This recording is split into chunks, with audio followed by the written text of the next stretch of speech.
Welcome to the Global Missions Podcast, a show for Christ followers who want to participate more effectively in God's work, both at home and to the ends of the earth. Visit us at globalmissionspodcast.com to find show notes, resources, and previous episodes. And now, here's your host, Rob Magwood, better known to many friends as Mags. Hello, everyone. When I was young, and I'm not so young anymore, we used to have something called missions conferences. And we don't tend to hear about missions conferences and other similar events as much anymore. Are they entirely a thing of the past? Our guest today certainly doesn't think that they should be. Doug is going to help us understand how mission events, conferences, can be a powerful tool to help mobilize your congregation. He'll also suggest a bunch of creative ideas that you might use to plan a relevant, engaging event to inform and inspire your church. Our guest today is Doug Christgau, who has served as a missions pastor at 3 different churches over the last 35 years. During that time, his churches have sent out dozens of long-term missionaries, and he has personally led over 100 short-term mission trips to 45 different countries. That's incredible, Doug. That's what happens when you hang around long enough. Right. Okay. Well, that is a lot of experience. Doug is also an instructor for the Perspectives course. He speaks at missions conferences and has recently launched the MedSend Church Missions Mobilization Initiative, which we'll hear about in today's conversation. Doug and his wife, Christine, have 2 children and 11 grandchildren. This is his 3rd time on the podcast. So, Doug, we say welcome back to the program. Thank you. Glad to be invited back. Well, really glad to visit with you again today.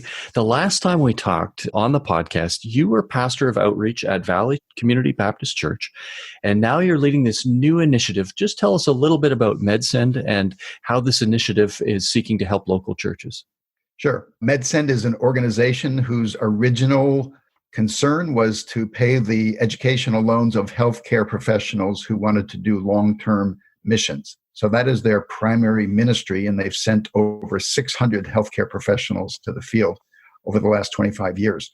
However, in an effort to better serve the church, and because I was available with these skills, they asked me if I would serve as what's called the Global Ambassador, leading this church mobilization initiative. I've been on the MedSend board for a number of years, and now I'm still on the board, but I'm a volunteer specifically in trying to assist churches. Well, this keeps you in the same place. You said you're living in the same home, worshiping at the same church, but a new adventure for you. And now we're in this coronavirus situation now. How has that affected your work?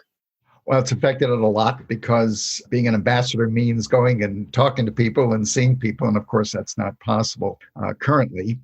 So I'm doing, like everybody else, I'm doing everything by Zoom and email and so forth, and eagerly awaiting the day that we're released to start traveling again. Right. Well, we will include a brochure from MedSend in the show notes so that you can learn more about this ministry and the resources they offer. We're grateful to learn today from Doug, who has rich experience from these 3 churches and the effective missions programs that he helped lead there. We're going to focus today on how mission events can help mobilize the church into effective participation in global missions. Doug, why do you think mission events are an important part in the life of a modern church? Well, as I've been talking to churches about how to improve their missions ministry, their world outreach impact, many of them have said, well, we don't think too many people in the church really understand that we're concerned about this. And the fact of the matter is, if you hold an event, especially one that the whole church participates in, then you give people exposure. And certainly, some will take it with a grain of salt, but others will be inspired and will want to step up and get more involved. So it's a way to stimulate a very broad awareness.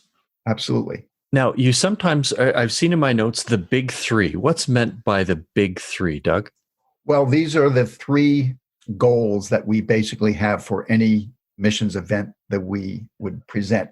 The first one, it might not be what you'd expect, but our first goal is to build friendships between our budget missionaries and the congregation.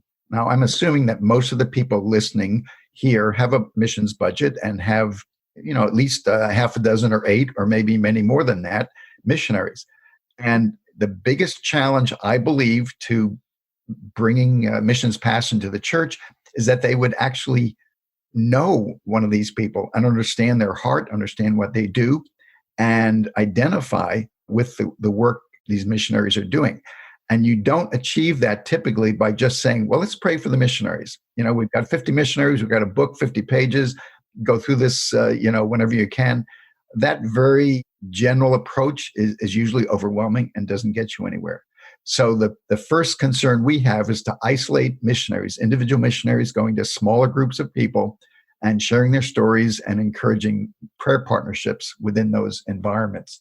So building friendships is the first concern. It's number one. The second, we want to inspire the congregation. This is primarily through worship events, large group events, but we want to get that message out to every corner of the congregation. So we bring in a skilled communicator, or sometimes the senior pastor himself will present this. But we want to communicate Great Commission truth through, generally speaking, the worship service experiences.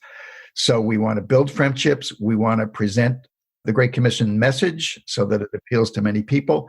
And then thirdly, we always have action steps. And pray, give, and go is about as old as you can get in missions, but yet it still captures the essence of the response that we can make. And we've added a fourth because actually Perspectives began this emphasis. The fourth one would be welcoming. We want people to welcome those from other cultures who have come to U.S. and Canadian shores. So welcoming is a legitimate fourth addition. But again, any mission event should give people the opportunity and the inspiration to take another step, typically within those four areas. It's very good. Inviting people not only to listen and to learn, but actually get traction on these things. And have you found that it has led to, I suppose it's going to vary broadly, but people stepping up to engage in praying and giving and going? Is it still working? Do missions events still lead to that? Absolutely. Frankly, I've suggested this topic because I know that some churches have given up on mission events, and I'm not sure why, because in my environments, my churches where I've served, again, with the support of other wonderful staff members, we consistently see more people expressing interest in prayer. In my past congregation, we had as many prayer partners. That's a person who's specifically said and written down the fact that they'll pray for a particular missionary. We've had as many commitments like that, about 1,500, as we have on an average weekend attendance. In other words, the attendance is about 1,500, and the number of people praying is about 1,500. Now, I realize, on Easter, we might get 3,000, but regardless, a significant portion of the congregation has signed up for those prayer partnerships. You mentioned earlier, we've sent a couple of dozen long-term missionaries. Well, many times the interest in long-term missions is first expressed at an event like this, because we do specifically offer typically a lunch where they hear a testimony and the story of someone who's gone into long-term missions. Right out of those events, people will come up, not in great numbers, but here and there, one or two, and they'll say they think God's leading me this way. We've got 7 long-term missionaries on the field right now that have made commitments in about the last 12 years. Now, Doug, I understand that you recommend that these mission events go forward with a theme focus. What is your thinking there? Well, most Christians, if you said, do you know what the Great Commission is? They'd say, oh, yeah, sure, I know what that is. They may or may not, but they're not really motivated by a theme, let's say the Great Commission, which of course is the essence of why we do missions. So you need to vary the way in which you communicate that message. People respond better when they hear something that they think is new, and they respond better when they experience it in different ways. So I've always advocating specifically using a theme. It has the Great Commission as its underlying foundation, but it's a different aspect of it so that people perk up a little bit. Oh, this is different than last year. Well, it's not really different, but it's about a different aspect of the same message. Mm-hmm. And are there particular themes that you resonate with or recommend? Yes. One that I've come back to a number of times is basically balancing the concept of the spiritual ministry and the meeting of social needs. This is a big balancing point for a lot of people. So, for instance, we've used the theme called Great Commission, Great Compassion, that actually was the title of a book by Paul Borthwick. We got Paul's permission to use that, and we're able to present it that way. Another time, we just called it Gospel Words, Gospel Works. So we made that phrase up, we think, ourselves. We didn't have to ask anybody's permission, but it got at the same idea that we have two obligations. And again, we believe, biblically speaking, the primary concern should be the spiritual needs of people, but we certainly want to recognize and embrace the fact that physical needs are present as well, that we need to meet as compassionate Christians. Well, we were talking about themes of mission events, talked about the umbrella of the Great Commission and some themes underneath that. Some of those are kind of evergreen concepts, I call them. They're renewable year after year. It doesn't depend on the season. You also have mentioned featuring trends in missions. What are some of the trends that you would want to bring to the attention of a congregation? Well, we have tried to be aware of sort of what's hot in missions. And right now, orality is a big deal. The fact that about 75% of the world's population would prefer not to read or is not able to read. And so what are oral means of communicating the gospel? So we had a theme last year called Saying is Believing. And the idea being that as we speak, people listen and believe. We've also featured something called the hidden half. That relates to the statistic that half of the world's population is under 25 years of age. So that has tremendous implications for how we do missions. We can't just cater to an older population. We need to be doing things to attract younger people. We need to be using younger leaders. So that was a great theme. We've done one called Concrete Faith Urban Missions. That's focused on the idea that about 50% of the world's population now lives in cities. So what are the implications there? We've had a number of these over the years where, again, we're talking about the Great Commission, but we're bringing in a new slice of information that people don't know about. I mean, the idea of 50% of the population under 25, most people they're just not aware. Then we reinforce that by having our younger missionaries present and featuring them, and the message gets across. Mm-hmm. Very good. Well, some ideas there for themes. I'd like to talk with you for a few minutes about the planning process, planning that needs to take place for these events. What are some of the factors that churches need to consider now as they plan for a missions event? Well, first and foremost, especially if you're a missions committee person, is your senior church leadership needs to know of your desire and needs to support it. One of the best ways to do this, assuming there's an openness on the part of the senior staff to missions in general, is to ask that you can set a date, good ways in advance, at least a year ahead of time, to say this weekend or this week, we'd like to focus on our World Outreach Ministry. And then the staff typically would say, okay, we can do it that week, or can you make an adjustment? But you engage the staff by talking about a specific time frame. And then there also needs to be planning relative to finances. You can't run a good event on an absolute shoestring. And the fact is, it's not an expense, it's an investment. When you put money into good speakers and good programming, that comes and bears fruit as people do the things we mentioned earlier, signing up to be prayer partners, long-term missions, short-term mission trips, those kinds of things.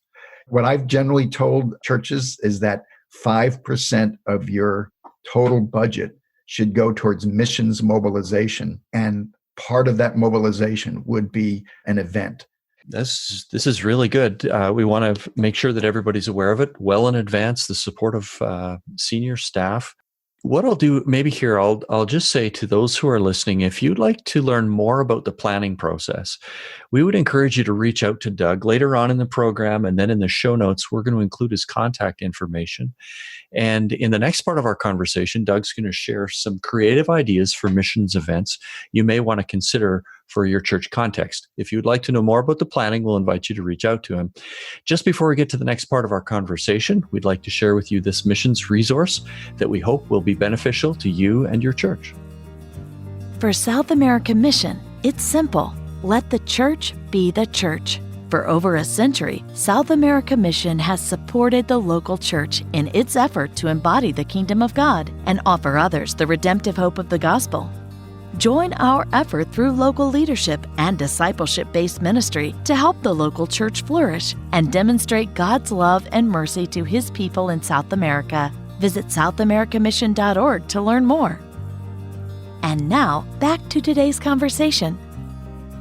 Okay, we are back with Doug Christgau of the MedSend Church Missions Mobilization Initiative.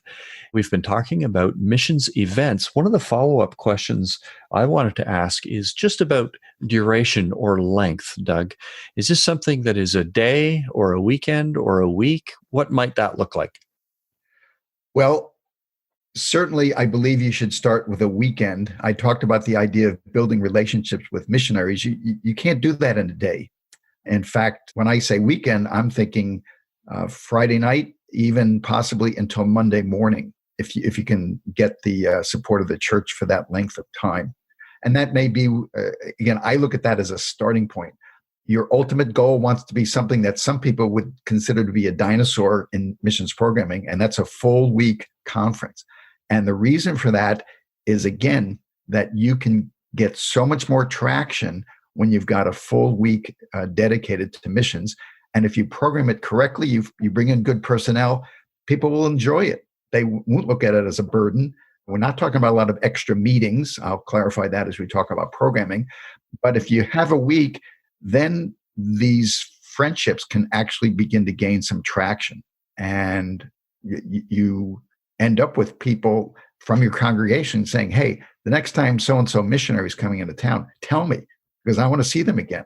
That's when you know that you've begun to build some relationships between your congregation and the missionaries. And it's just a common sense that the longer the experience, the more likely that is to happen. Sure. Sounds good. Well, Doug, let's help our listeners a bit here they can maybe envision some creative ideas that might work for events. Maybe you've thought of these things before, maybe you haven't, but we just hope to stir the pot a little bit, get some ideas. What are some ideas you'd like to share with our audience? Well, you need to start with something simple. And the simplest approach is to simply take your current church programming, your regular church programming, your student ministry events, your kids' events for adults, and staff them with missionaries. Now, again, this is a planning step, and you need to 6 months to 12 months ahead of time, you contact the leaders of these events and say, hey, we're going to have missions weekend or we're going to have missions week. And can we have a missionary guest come to your meeting, come to your whatever your typical study or activity might be on a weekly cycle? So I call that saturation programming. In other words, you are saturating the church with missionary guests. And that's the simplest. And it also pretty much guarantees a crowd because there's already a group of people who are used to coming to the Tuesday morning ladies' Bible study, let's say. So they're already there. You don't have to convince them to come out to a missions event. Just have them come to their typical Bible study. And again, you need it arranged and approved, of course, with the leader of that event that they can have a missionary speaker. Just a little bit more on that. If you encounter resistance, then I would suggest just go for 15 minutes out of the hour. Let's say it's an hour Bible study. Well, can we have a missionary come in for 15 minutes and just introduce themselves and then have a little Q&A time? Well, typically when that happens, the next time you do it, they want the missionary for the whole time because they've had just a really good experience. And I always follow up with event leaders like the Bible study leader. I'll ask them afterwards, hey, how did it work out with the missionary? Typically, I'll get a very positive report. Occasionally, I get a negative report, and I do what's necessary to correct that in the future. But just starting with what a church already has and building from there. Right. And that I will add that includes, of course, the worship service. And again, because twice as many people are going to be in that worship service as all the other events of your church calendar combined. And typically, again, with appropriate notice, the senior pastor will support that. He may want to preach at that point, or he may be open to a special communicator. And I generally advocate for a special communicator because there are some fantastic resources out there. Now, you talk about getting attention. What do you have in mind here? Yeah. So when you have an event, you want people to notice that there's something different about the church that particular weekend. And so there are ways to do that. The most obvious way in this visual culture that we have is to have artwork. We spend a lot of time on creating art, and we may create very large posters that we put up. By large, I mean 10 by 15 feet. These are murals. They're not really just posters. And they would reflect the theme and reflect the missionary activity that fits under the theme. Then we will take photographs and we'll blow them up. It takes, again, a little bit of money, but you can blow up a photograph if it's got the right consistency to a 24 by 36 size. And you put those in the church foyer, or possibly you can put them in the church sanctuary right up in front. Flags, as traditional as they are, still have an attraction, and they're pretty inexpensive. You can get flags for $20, and you can get any flag in the world. And again, that just reinforces, if you've got missionaries from 5 different countries in for that week, you get those 5 flags. But that's another approach. If you want to spend a little more money, $300 to $350, you can have a very large custom-made poster. Again, by poster, I mean something like 10 by 20 feet, and you would hang that from a higher spot in the sanctuary or some part of the church building. Good. And as far as interactive things, you've got some ideas on interactive stuff too, right? Yes, very much so. In fact, some of these activities might sound like they don't have much to do with missions, but they have a lot to do with interaction. So we have organized groups to go to professional sports events, and we'll tell the missionary ahead of time, there's going to be 2 people from the congregation for every one of you. So you're going to sit between those guys. And if it's especially something like a baseball game, which is kind of slow moving, you've got a great chance just to talk with these guys. We always drive to the event in a van or some sort of a group transportation situation. So there's that time as well, up and back from whatever the event is. We've even organized, I don't know what you might call them in Canada, but we call them yard sales here, or garage sales. We'll gather a bunch of people. This is typically female. Certainly men could go, I suppose, but it's kind of a female event. We'll have somebody organized going from one sale to the other. We'll give all the missionaries $10 a piece and just go from one to the other. And then we'll have a lunch at the end of it. And again, what does this have to do with missions? Well, it has to do with building relationships with people. And we strain the participation to about 2 people from the congregation, or maybe 3 for every 1 missionary, so that there's enough saturation so that some friendly conversations can develop. That's a really good idea.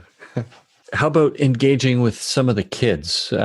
How to get our young people engaged? That's one of the challenges, is the new generation. Kind of depends on the age of the kids, but we are big on mascots. In other words, we will identify, like if we have a focus on the Arab world, which we've done several times because our strategy as a church is to reach Middle Eastern Muslims. So we've got a college down the road that has a camel as their mascot, and we'll get permission to borrow that.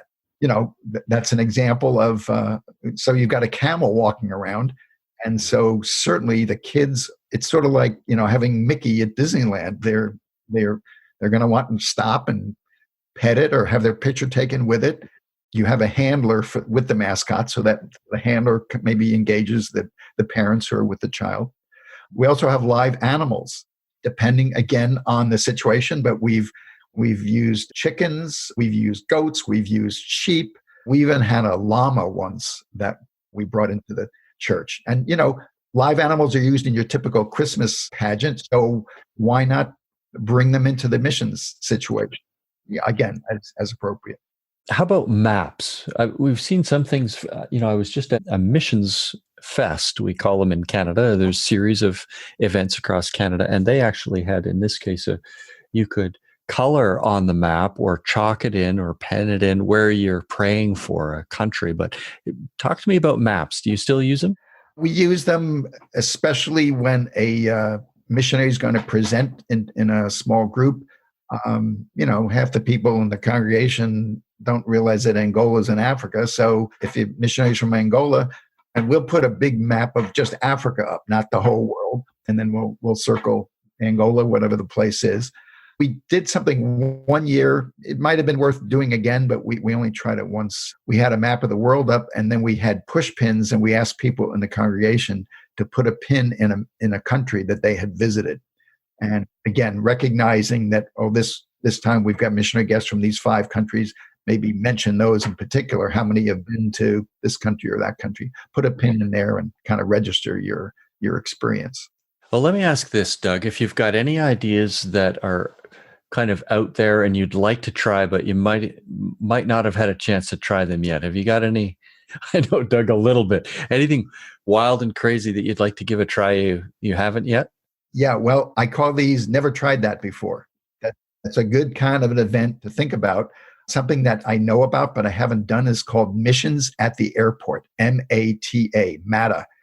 And JARS, the technical arm of Wycliffe Translators, they will bring a plane and pilots to your church, and they will charge $25, for a 10-minute ride at a local airport, not a major airport, but a small airport. And then during the church meeting time, they'll go into classes and explain how missionary aviation has played a role in getting the gospel out there. So we wanted to do that, and then things got a little complicated, and we just weren't able to. But especially if your mission event occurs in warmer weather, I wouldn't recommend this for January in Manitoba. Right. That's one I haven't tried, but I would like to, because I think people would be excited about a new experience. It's really good. Okay, I'll just give you one more that I have done, but it's been so successful. We do what's called the urban bus tour, and we will have people get into a school bus. They pay $10, and we'll drive them down to the inner city, and they'll visit with some of our urban ministries, a homeless shelter, an urban mission that we support. And people have told me, I would never drive into this particular area of Hartford, which is our closest urban area. I'd never drive to this section of Hartford by myself. And that kind of surprised me. But regardless, I said, well, don't worry about it. We got a bus. You're safe. You just walk from the bus into the rescue mission, and, you'll be fine. So we get people to do something that they're just afraid to do on their own. And I say that respectfully, not condescendingly. But this urban bus tour has been a huge hit. We've had as many as 90 people, 2 busloads go at one time. Well, it's a great idea. I'll just speak to a similar example in our city here in London, Ontario. And the reason I emphasize this is there may be ministries in your area, wherever you're listening to this, that would be glad to do this. But Urban Sanctuary, which is downtown London, welcomes groups to come and to do walks with them when the weather is appropriate. And they actually will have a chance to, as groups of students or groups from a church, to go through the inner city and to see some of the places where the ministry reaches out to different folks in different situations there. And it makes a deep impact on people, realizing, again, we know this to be true, but it just shows it really in a live way that missions is close to home and far away as well. And it's not just Angola in Africa, or for example, where you mentioned it is both, and it's near and far. So Doug, these ideas are great. I know you've got lists of ideas. I'd like to turn us toward the idea of gathering the fruit from this. Once an impact has been made, you have the attention of God's people in the church. They're interested. How do you capture that attention for a meaningful traction going ahead? Yeah, that's a great question, because you don't want to have an event and go to all this planning and expense and then end up with just, we had a good time. What you really want is names. This is really, in a sort of crass way, you can say this is one big sales pitch. And you want to find out who is willing to take another step. So we always will have people signing up to be prayer partners, and then we follow up with those people. We tell the missionary that they've signed up to pray for. We create a card. We make sure that the individual in the congregation receives that. The same is true of our long-term missions. We'll have an event, have somebody share a testimony of how they got into long-term missions, and then we'll say, if you're interested in more info, then give us your name. Or we'll offer a resource. We've got some books and items that will sustain a person's interest, and so we'll encourage them to purchase one of those. Basically, we get names. Even that urban bus tour, we got everybody's name, and then when it's time to find more volunteers to help out at the homeless shelter, that's where we go first. As always, our episodes are just introductory and we touch the tops of the mountains, so to speak. Doug, I know that you have many, many resources to recommend, but I wonder what you would, in this case, recommend to our listeners related to this idea of creating effective missions events. Well, my first suggestion is subscribe to Mission Frontiers. That's a magazine that you can get, comes out 6 times a year, but they are always talking about these trends and these phases of missions. And a lot of our ideas have come right from Mission Frontiers. I also know that Wycliffe Bible Translators is one of the more innovative thinkers when it comes to stimulating missions. So they have different kinds of demonstrations that they'll put on that help bring the work of translation into a more understandable light. There are 2 groups, Partners International. They work mainly with nationals, Christian leaders from other countries, and also World Relief, who also focus on Christian leadership from other countries. They occasionally will bring people to North America and are willing to share that resource. There will be an honorarium involved there and possibly consideration of support, although that's not necessarily a prerequisite. We brought in a guy from Partners International who was from Jordan, one of the most dynamic speakers that we've ever had. And we did end up supporting them, and we are thrilled. We've been in that relationship now for about 10 years. It came from asking partners, hey, who do you have out there that might help us resource our missions event? Super. Boy, just rich with ideas here, Doug. Let me ask again, although you've been on the program before, if any of our listeners would like to reach out to you and follow up with you, how could they do that? The best way is to use my email address, doug@medsend.org. You'll get that in the program notes. I'm glad to interact because really I believe this is my ministry now that I've out of being in a specific local church, although I still volunteer there.